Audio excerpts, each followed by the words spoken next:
जयश्री मदनभाऊ पाटील यांनी आज पत्रकार परिषदेमध्ये सांगली लोकसभा आणि विधानसभा मतदारसंघात त्यांचे आणि मदनभाऊ पाटील यांना मानणारा एक मोठा वर्ग आहे आणि याच अनुषंगाने विशालदादा पाटील यांची अपक्ष उमेदवार म्हणून उमेदवारी अर्ज दाखल केल्यापासून जयश्री मदनभाऊ पाटील यांनी संपूर्ण लोकसभा मतदारसंघ पिंजून काढला। त्यांनी आपल्या समर्थकांना भेटून योग्य ते मार्गदर्शन केले। यामुळेच मदनभाऊ पाटील यांनी संपूर्ण लोकसभा मतदारसंघामध्ये मोठ्या संख्येने कार्यकर्ते आहेत। मदनभाऊ पाटील यांच्यानंतर ही जनसेवा करण्याचे कार्य जयश्रीताई मदनभाऊ पाटील यांनी अखंडित ठेवले आहे। म्हणूनच सांगली लोकसभेनंतर आता विधानसभेची निवडणूक काही दिवसांवर आली आहे।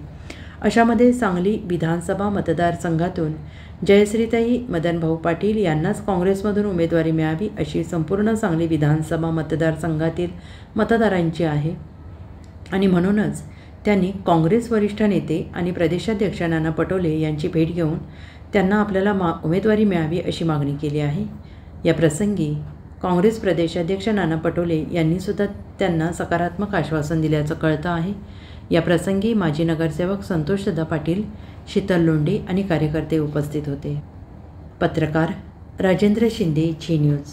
प्रदेशाध्यक्ष नानाभाऊ पटोले यांची मी माझ्याबरोबर प्रशांत पाटील, कैयूम पटवेगार, संतोष पाटील तसेच अजित सूर्यवंशी अशा आम्ही सगळ्यांनी भेट घेतली आणि आमच्या काँग्रेसच्या उमेदवारीची मागणी केली आणि निश्चितपणे त्यांनी आम्हाला चांगला प्रतिसाद दिला आणि अजून आपल्या इथली काँग्रेसची उमेदवारी ही निश्चित झालेली नाही आणि नक्कीच योग्य तो निर्णय घेतला जाईल असं आम्हाला आश्वासन देण्यात आलं। ठरलं होतं की या वेळेला आम्हाला संधी द्या, पुढच्या वेळी तुम्ही उभं राहा। 19ला त्यावेळी पृथ्वीराज पाटलांनी तुम्हाला सांगितलं होतं की यावेळी बाबा मी उमेदवारी घेतो आणि तुम्हाला वेळेला संधी द्या। मोदीला असताना सुद्धा उमेदवारी निश्चित झालेली नाही असं आम्हाला सांगितलं नानाभाऊंनी। समजा उद्या उमेदवारी निश्चित उद्या अगर न होईल तुम्ही जो उमेदवार असेल त्याचं काम करणार का? तुम्हाला जर का उमेदवारी नाही मिळाली, दुसऱ्याला मिळाली तर तुम्ही त्यांचं नाही, आम्ही निश्चित उभं राहणार। काँग्रेसचा का तुम्हाला उमेदवारी आम्ही उभं राहणारच कुठल्याही परिस्थितीत। काँग्रेसला सोडली पाहिजे असं पहिला आग्रह राहील। पहिले आग्रह राहील, पण आमची उमेदवारी निश्चित राहील। मदनभाऊच्या पराभवासह संतोष पाटील सांगितलं तुम्ही रिपीट करा। शल्य जे दलितचा पराभव झाला ते शल्य होत असले म्हणजे तोच मुद्दा तुम्ही सांगितलं तुम्ही बोला, तुमच्या तोंडातून बोला। तीच एक की आम्हाला कधी काम केलेल्याचा एक श्रेय घ्यायचं नसतं। करोनाच्या काळात जेव्हा महापालिकेच्या वेळी आम्ही सगळ्यात जास्त म्हणजे महापालिकेच्या दवाखान्याला जास्त सगळं पुरवलं होतं साहित्य। जवळजवळ 10-15 लाखाचं मी साहित्य दिलं। मदनभाऊच्या नंतर सिव्हिल हॉस्पिटलला आपण डायलिसिस मशीन दिलं होतं। परत आमचा मदनभाऊ युवा मंच हा सामाजिक कार्यात नेहमीच पुढे असतो आणि अशी बरीचशी कामं आमची छोटी मोठी झालेली आहेत किंवा पुराच्या काळात सुद्धा म्हणजे आम्ही तेव्हा आम्हाला काही पोस्टरबाजी करायची नव्हती, म्हणजे करत नाही आम्ही।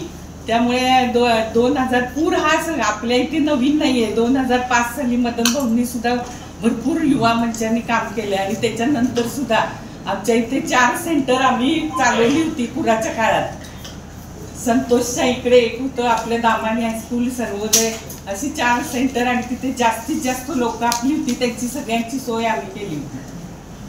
कालच महाराष्ट्र प्रदेशचे काँग्रेस अध्यक्ष नानाभाऊ पटोले यांची आम्ही भेट घेतली आणि माझ्याबरोबर संतोष पाटील, अजित सूर्यवंशी तसेच प्रशांत पाटील व कैयूम पटवेगार आम्ही ते चौघं पण होते आणि आम्ही पक्षाकडे काँग्रेसची उमेदवारीची मागणी केली आणि त्याप्रमाणे त्यांना सर्व सांगलीची परिस्थिती सांगितली आणि त्यांनी आम्हाला निश्चितच चांगला प्रतिसाद दिला आणि अजूनही सांगलीची उमेदवारी ही निश्चित झालेली नाही आणि त्यामुळे योग्य तो आम्ही योग्य वेळी विचार करू असं त्यांनी आम्हाला सांगितलं आणि आम्ही असं पण सांगितलं की 25% महिलांना उमेदवारी द्यायचं धोरण काँग्रेसचं आहे।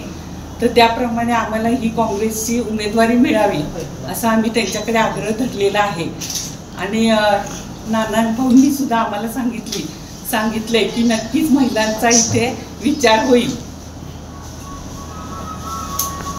भाऊंचा जो पराभव झाला मंत्री असताना 2009 साली यांचा जो पराभव झाला मदन भाऊंचा, तर त्याचं शल्य आम्हाला सर्वांनाच, आमच्या कार्यकर्त्यांना आणि मदन भाऊंना तर तेव्हा खूपच ते मनाला लागलं होतं.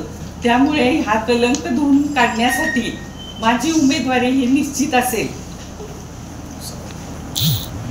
उमेदवारी का पाहिजे हे सांगितलं. काय मुद्दे काय तुम्ही मुद्दे काय सांगितले?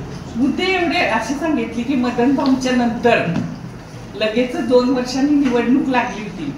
त्यामुळे त्याचं नुकतंच निधन झाल्यामुळे सगळ्या कार्यकर्त्यांची इच्छा असून सुद्धा तेव्हा मी संभ्रमात होते. त्यामुळे मी उमेदवारी घेतली नाही. आणि तेव्हा गुणधर्म नाही. वहिनीने मगाशी सांगितलं मी केलेल्या कामाची पोस्टरबाजी करत नाही.